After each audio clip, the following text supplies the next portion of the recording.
The wind came off Lake Michigan. That night, with the particular meanness Chicago saves for the first week of November, a wind that did not blow so much as press, leaning against the glass towers of Streeterville, until the whole magnificent mile seemed to flinch. Inside the lobby of the Meridian Crest, none of that weather was allowed to exist.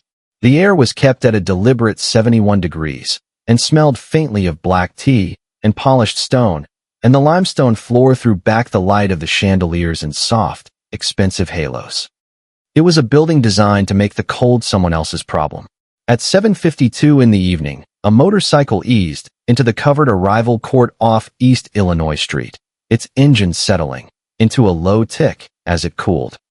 The rider killed the ignition, lifted a scuffed dark helmet from his head, and ran one hand back through hair that was a little too long and a little too gray to belong, by the building's standards, to anyone important. He wore a faded charcoal hoodie under a worn leather jacket, jeans gone soft at the knee, and boots that had been resoled more than once. He looked like a man who had ridden a long way to be exactly nowhere in particular. His name was Keanu Reeves, and not one person who would humiliate him in the next 40 minutes had any idea that the building they were defending was, in a quiet legal sense they had never been told about, already his. 2 years earlier, when the Meridian Crest and its parent company had nearly gone under in a refinancing that no trade paper ever reported, a single-member entity called Half Moon Holdings had acquired 38% of the Crest Hospitality Group at a closing that ran 11 minutes long in a conference room on Wacker Drive. The beneficial owner had asked, in writing, that his name never appear on a registry, a press release, or a brass plaque. He had come tonight because the board was 9 days from approving a $54 million renovation he was being asked to fund, and he wanted to see the place the way an ordinary guest saw it. Honestly, without anyone straightening their posture for him, he pushed through the revolving brass doors and stepped into the warmth, and for a moment he simply stood there, letting the cold drain out of his hands. To his right, behind a wall of frosted acoustic glass, sat the Cardinal Room, the hotel's signature sky-level lounge, where men in unstructured navy and women in quiet cashmere murmured over reserve-tier burgundy and small, beautiful plates. He did not walk toward it. He stayed near the entry mat, taking out a battered phone to check whether his motorcycle's transport had confirmed, careful not to track the city in on the limestone. Water beaded at the cuff of his jacket and fell, one drop at a time, onto the stone. That was the detail that found Garrett Locke.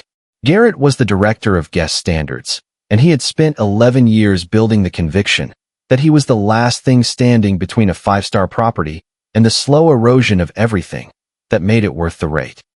He noticed the boots first, then the hair, then the small dark coin of water on his floor, and something in him quietly hardened into a verdict.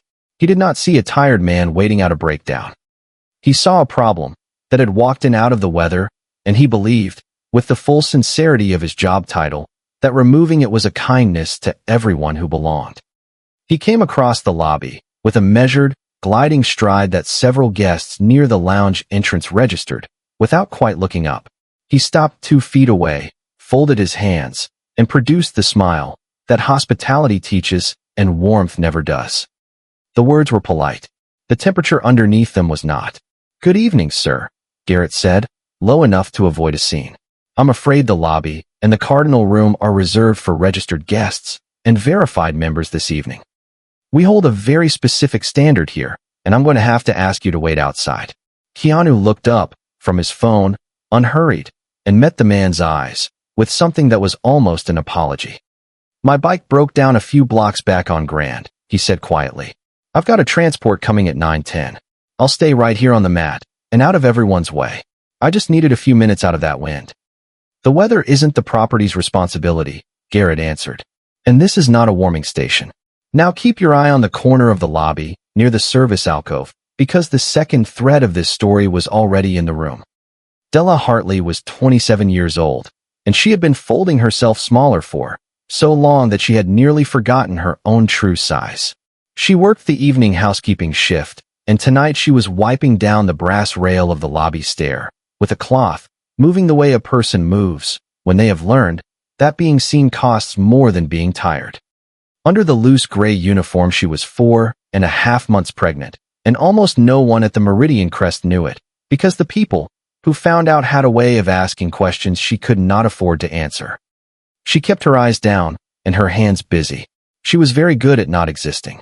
She had heard every word of the exchange at the door. She had also, 20 minutes earlier, felt her phone buzz against her hip with a message from a number she did not recognize, 3 words long, and she had deleted it before her hands could fully read it. She knew that kind of message. She knew who learned new numbers. She kept polishing the rail. Keanu had noticed her too. In the quiet way he noticed most things.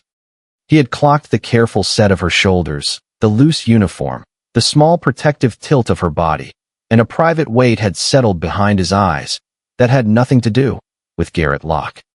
He understood, without being told, what it was to organize an entire life around a thing you were afraid to lose. He had buried that knowledge a long time ago, in another city, beside a daughter who had never opened her eyes. He did not say any of it. He simply held the man's gaze and tried, one more time, to be reasonable.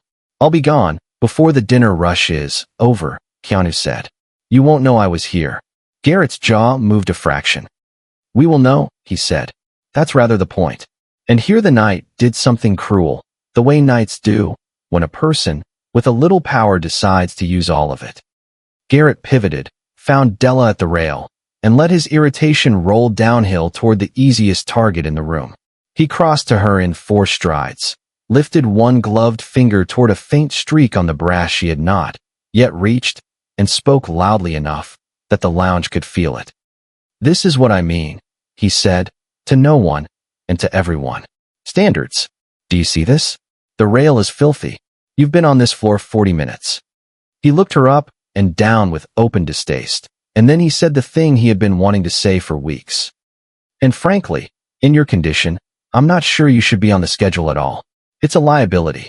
We can't have guests watching staff who clearly aren't up to the work." The lobby went very still.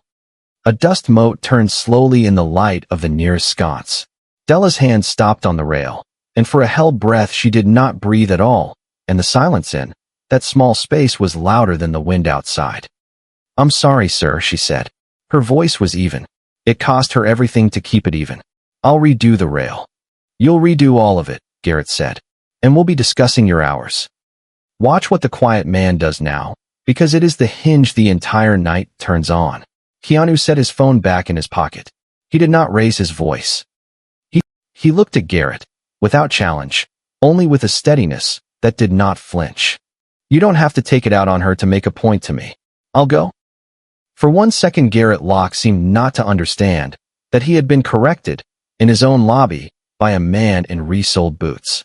Then his face flushed with the particular fury of a person whose authority has been questioned in front of the people he most wants to impress. The polite mask slipped entirely, and what came out underneath it was loud enough that the conversations in the Cardinal room died one table at a time. "You don't speak to my staff," Garrett snapped. "You don't speak about my floor. I have been more than patient. You are trespassing on private property, and I am calling security to remove you. And if this employee wants to keep defending vagrants instead of doing her job, she can collect her things and go home tonight."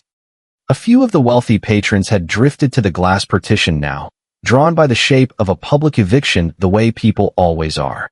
None of them recognized the wet man by the door. They saw only a scene being managed, a standard being defended, and most of them looked away, with the practiced speed of people who do not want to be seen seeing. Keanu absorbed all of it, without a flicker of the wounded ego most men would have shown. He had stood on the wrong side of desks like this one more times than he could count, and he had learned long ago that a man's worth is not decided by the people who refuse to see it. He glanced once at Della, an apology in it, because his small kindness had cost her more than it had cost him. Then he zipped his jacket, nodded slowly, and turned toward the cold. "Have a good night," he said. He meant it. That was the part Garrett could not stand. He pushed back, through the revolving doors, and the November wind hit him like a wall, slicing off the lake, and through the leather, as if it weren't there. Behind him, the lobby of the Meridian Crest resumed its warm, insulated hum, perfectly sealed against the night it had just thrown a man into. Garrett Locke straightened his cuffs and turned to find Della already untying her apron at the service alcove, her face white, her hands not quite steady, and he felt, watching her go, the clean satisfaction of a man who believes he has protected something. He was about to be more wrong than he had ever been in his life. Della did not argue. Arguing was a luxury for people with somewhere to fall. She gathered her thin coat and her bag, signed out at 8:31 under the flat eye of the floor supervisor, and walked out the staff exit onto the windward side of the building, where the lake air came straight up the side street, with nothing to slow it. She had $4 in change and a fare card, with 2 rides left, and a sum she carried in her head the way some people carry a prayer, $3,612.45, the gap between what she had and what the clinic and the back rent would need by the end of the month. She bent into the wind and walked toward the bus shelter on the corner, and she did not let herself cry, because crying froze on your face in this city, and she still had to be presentable somewhere. She did not know it yet, but she was not the only person standing in that wind. Keanu was at the curb of the arrival court, waiting on his transport, hands deep in his pockets, when he saw her come around the building hunched against the cold. He recognized the loose gray uniform under the open coat, the protective tilt, the careful walk. He understood at once what had happened, and that he was the reason, and a slow heat moved through his chest that had nothing to do with anger at Garrett and everything to do with the cost of having spoken up. He crossed the court and slowed as he reached her, keeping a respectful distance, his voice low under the wind. "Hey," he said. "I'm sorry. That was my fault. I should have just kept walking." He nodded toward the empty taxi line. "Let me get you a car at least, wherever you're headed. It's brutal out here for anybody, and you shouldn't be standing in it." Della looked at him the way a person looks at a kindness she cannot afford to trust. "It wasn't your fault," she said. "He's been looking for a reason for a while now. You just gave him an easy one." She managed something that was almost a smile and lost the fight with it. "I'm okay. The bus comes. The bus comes in 20 minutes, and you're shaking," he said gently. He pulled off his gloves and held them out, not insisting, just offering. "Take these, at least. Please." She hesitated, and in that hesitation he saw the whole architecture of a life spent declining help, because help, in her experience, had always come with a hook in it. But the cold was real, and the gloves were warm, and after a moment she took them. "Thank you," she said quietly. She did not tell him that the address on her ID was 2 years and 1 bad man out of date. She did not tell him that the bus she was waiting for did not go to a home, but to a low brick building on the west side, with 2 security cameras and a small sign that said only intake by appointment, the place that had not asked her too many questions when she had arrived one night with a duffel bag and a split lip and a positive test. She just pulled the gloves on and looked at the empty street. "You take care of yourself," Keanu said. His transport was pulling in now, a plain black SUV, unremarkable. He did not get in. "And whatever he said in there about your hours, that's not going to happen the way he thinks it is." He said it so quietly and so certainly that for a second she almost believed it before she remembered that men said certain things in cold parking lots all the time, and the world stayed exactly as cruel as it had been. She watched him stand there, declining the warm car, until her bus finally groaned up to the corner. She did not know his name. She would learn it before noon the next day, along with the rest of the city. Now here is the part nobody at the Meridian Crest was ready for, because what happened in that lobby was not the beginning of the story. It was the middle. The beginning had been accumulating for 2 years in complaint forms that were filed and forgotten, in a turnover rate at the front of the house that no one in leadership had been forced to explain, in the small daily certainty of a man who had mistaken cruelty for stewardship. And what came next started at 10:14 the following morning, when the chairman of the Crest Hospitality Group walked through the brass doors and asked a question that would unmake Garrett Locke piece by piece. His name was Lawrence Bishop. He was 63, and he arrived for the renovation signing in a gray topcoat, with no entourage, and the slight impatience of a man who had 3 other places to be. He crossed to the front desk, where the morning supervisor straightened reflexively and he asked whether the firm's silent majority partner had arrived. Yet, a man, who traveled alone, disliked attention, and would most likely come on a motorcycle in a hooded jacket rather than a car. The supervisor did not know.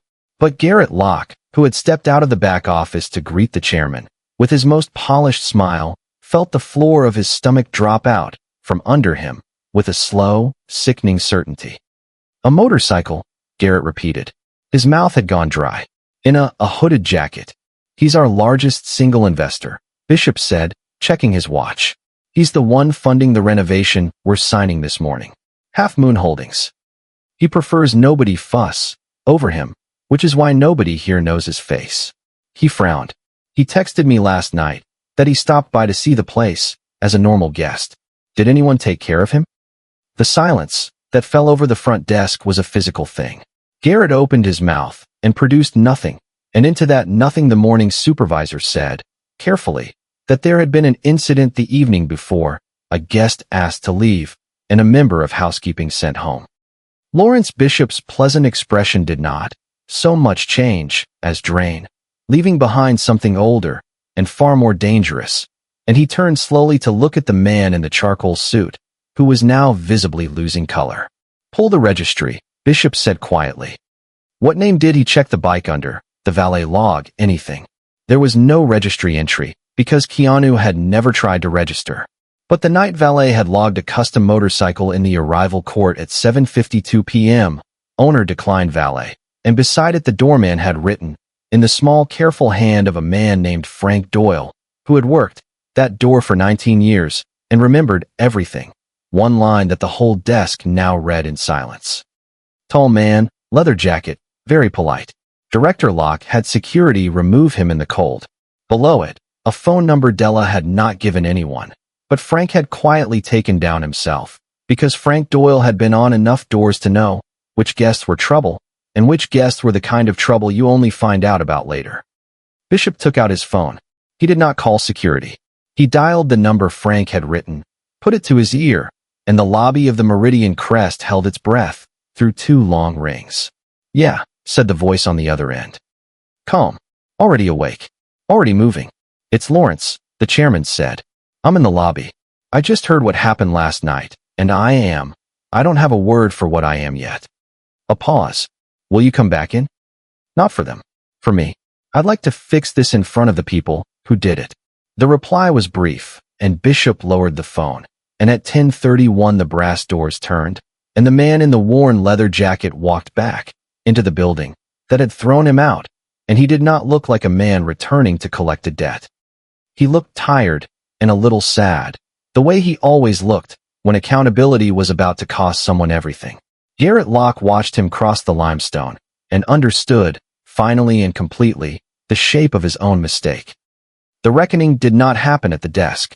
Bishop took it upstairs to the executive boardroom on the 41st floor with its long walnut table and its view of the gray lake, and he asked Garrett Locke to be there, and Karen Alvarado, the company's vice president of people, and 2 attorneys, and Frank Doyle the doorman, who came up in his uniform and stood near the door because he had asked to.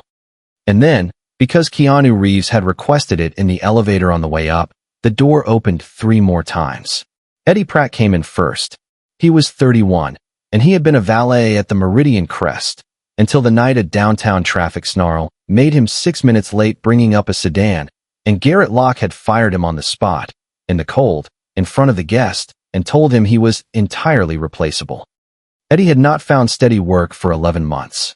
Behind him came Renata Cole, 54, a banquet server who had been berated to tears at a charity gala over a water glass filled a half-inch too high, and told within earshot of 40 guests that people like her were the reason the industry had no dignity left. And behind her came Dennis Pruitt, a maintenance technician of 9 years, whom Garrett had threatened to terminate for using a guest elevator during a 15-minute break to reach a flooding bathroom on the 30th floor faster. They sat along the wall. They had not been asked to speak. They had been asked, instead, to simply be in the room, while the truth was laid on the table, so that the man, who had taken something, from each of them could look at their faces and count. Garrett, Lawrence Bishop said, and his voice was very quiet, because he had not built a 30-year company by raising it. This is Mr. Reeves. He holds the controlling interest in this group through Half Moon Holdings. He has been the largest investor in this company for 2 years, and he chose to stay invisible. Last night, you put him out in the cold, and you sent a pregnant member of your staff home for the crime of being defended by him. And these 3 people, he gestured to the wall, are the ones who filed complaints over the last 2 years that somehow never reached me. He set a thin folder on the walnut. I read them this morning. All of them describe the same man. Keanu had not yet spoken. He looked at Garrett the way you look at someone you feel sorry for, which was worse than anger, and when he did speak it was gentle and unhurried. You didn't humiliate me last night, he said. I've been laughed at in bigger rooms than this. You humiliated a woman named Della Hartley, who is 27 and pregnant and sleeping in a shelter on the west side, because the man she left learned where she lived. His voice did not rise. You humiliated Eddie. You humiliated Renata. You humiliated Dennis. You've been doing it for years, and the reason I'm in this room is not because of what you did to me. It's because no one with the power to stop you ever told you that you were doing it at all. One by one. Then, the 3 along the wall said the thing they had carried for years. Eddie Pratt spoke first, his hands flat on his knees, and he did not look at Garrett so much as through him. 6 minutes, he said. There was a stalled truck on Columbus. You didn't ask. You fired me in the cold and told the guest I was replaceable, and my daughter started kindergarten. That fallen shoes I bought on a credit card. Renata Cole did not raise her voice either, and somehow that made it land harder. You told a room of 40 people that I was why the industry had no dignity, she said. Over a water glass. I drove home, and I sat in the driveway for an hour before I could go inside, because I didn't want my husband to see my face. Dennis Pruitt was the quietest of the 3, a man who had spent 9 years fixing what other people broke. There was 4 inches of water coming under a guest room door on 30, he said. I took the nearest elevator. You wrote me up for it and told me I'd be gone by Friday if it happened again. I've fixed this building in my sleep. You never once learned my name. The testimonies settled over the room like stones laid one at a time, each of them ordinary, each of them a small life that had been treated as nothing. Nobody at the table moved to defend the man at its head. And now the thing the master of this story promised would happen, happened. The man refused to bend. Garrett Locke straightened in his chair, and his face did not fill with shame but with the rigid, righteous certainty of a man who has confused his cruelty for a calling. I was protecting the standard, he said. Every one of these people failed it. The man last night had no business in that lobby in those clothes. I followed protocol. I have always followed protocol. If the protocol is the problem, then this company has lost its nerve, but I will not stand here and apologize for being the only one willing to enforce it. He looked around the table, and he genuinely believed he would find an ally there. Standards are not cruelty. Someone has to hold the line. The room was silent. A single sheet of paper sat on the walnut, untouched. Outside the window, the lake was the color of a coin. That's the difference between us, Keanu said softly. You think the line is the people you keep out. I think the line is how you treat the ones who can't do anything for you. He looked at Della's empty chair, then at the 3 along the wall. She wiped that rail twice. I watched her. Garrett Locke did not apologize. He never would. That refusal was not a stumble in his fall. It was the engine of it. The consequences came in a sequence that Garrett, to the end, described to anyone who would listen as an injustice. Karen Alvarado completed an internal review in 19 days, and it was specific and damning. A 61% annual turnover among front-of-house staff under Locke's tenure, more than double the company's average. 14 documented complaints. Over 2 years, 11 of them, from staff or guests Locke had deemed beneath the property, and a clear pattern of discretionary enforcement that the outside firm declined to call anything softer than what it was. He was terminated for gross misconduct. The severance and the vested equity tied to his contract were nullified under the conduct clause he had signed and never imagined would apply to him. He filed a wrongful termination suit. Within the week, gave an indignant interview to a hospitality trade newsletter about the death of standards, and watched it end his career more thoroughly than the firing had, because every recruiter on the lakefront Reddit and understood exactly what they were reading. He defaulted on the lease of a glass condo in the Loop he could no longer carry. He spent his afternoons drafting letters to a board that had stopped answering, certain to his last breath that he had been right, and the world had gone soft. He learned nothing. That, in the end, was his only true punishment, and it was a life sentence.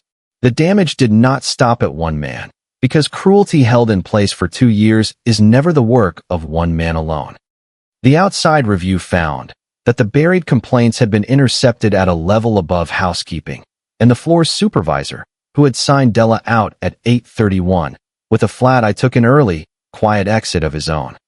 The wrongful termination suit Garrett filed was dismissed on summary judgment 90 days later, and his own attorney advised against an appeal he could no longer fund.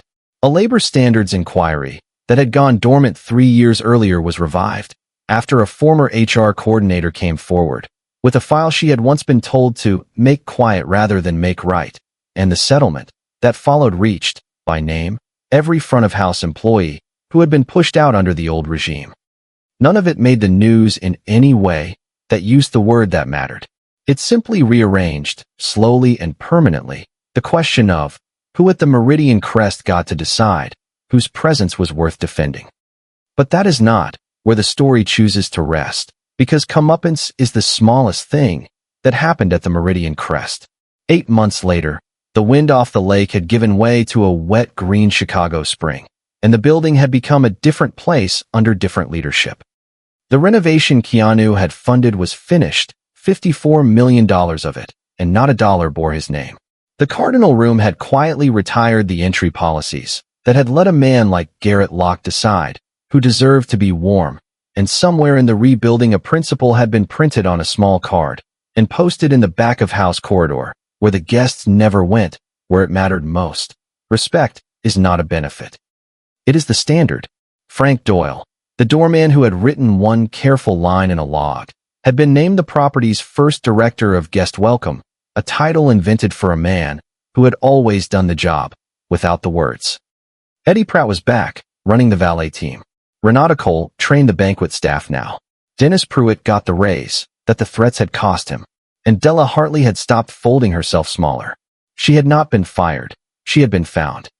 Karen Alvarado had reached her by phone the morning after the boardroom, not with a settlement that would have exposed her, which Della would have refused, but with a fixed daytime schedule, a formal contract, protected leave, and a quiet arrangement with building security that the man who had been learning her phone numbers would not get past the lobby if he ever tried. She had refused the envelope of cash that someone offered in the first week, the way the Proud refused charity, and so the help had come instead as the one thing she would accept: work, structure, dignity, and the steady knowledge that the floor beneath her would not vanish. She moved out of Calumet House in March into a small 2-room apartment in Avondale with a window that got the morning sun. Her daughter was born on a Tuesday in April, healthy and loud, 7 pounds and 1 ounce, and the building's staff fund, which had appeared that winter from a donor no registry could trace, and which paid the $3,612.45 she had once carried in her head like a prayer, did not ask her to thank anyone, because the man who funded it preferred it that way. At 11:18 on a mild April morning, the brass doors turned, and a familiar figure stepped quietly into the lobby. He wore the same worn leather jacket, the same soft jeans, the same resoled boots, and he moved with the unhurried ease of a man who had never once needed a room to recognize him in order to know what he was worth. He did not go up to the boardroom. He did not ask for the chairman. He walked to the small lobby cafe and bought a plain black coffee in the very building that had thrown him into the wind, and he stood near the window, with it, watching the city move. Della saw him from across the floor.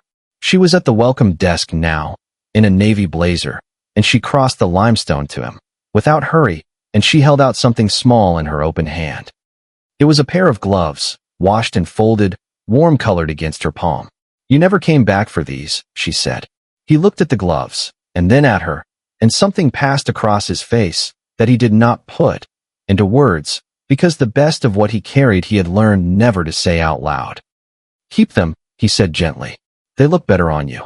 He nodded toward the desk, toward the blazer, toward the small, steady life she had rebuilt around herself. You did all of that, he said. I just made a couple of phone calls.